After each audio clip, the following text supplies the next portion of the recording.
पाकिस्तान से हारने पर भारतीय क्रिकेट बोर्ड के औसान खता हो गए। शदीद दबाव के पेश नजर इतनी बदतरीन शिकस्त पर तहकीकात का फैसला कर लिया गया।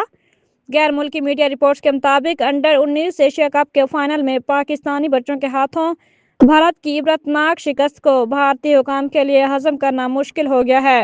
भारतीय टीम और मैनेजमेंट पर मुल्क में हर तरफ से तनकीद के निश्तर बरसाए जा रहे हैं।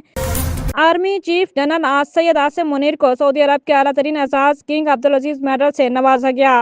Army chief general Syed Asim Munir Saudi Arab के सरकारी दौरे पर पहुंच गए, जहां उनकी सऊदी वजीर दिफा प्रिंस खालिद बिन सलमान बिन अब्दुल अजीज आल सऊद से मुलाकात हुई। खादिम अल हरमैन अल शरीफैन शाह सलमान बिन अब्दुल अजीज के शाही फरमान के तहत जनरल सैयद आसिम मुनीर को king Abdul Aziz medal of excellence से नवाजा गया। ट्रंप की पाकिस्तान पॉलिसी में हैरानकुन तब्दीली के बाद वाशिंगटन का इंडिया फर्स्ट 2 खत्म और पाकिस्तान को फौकियत हासिल हो गई है।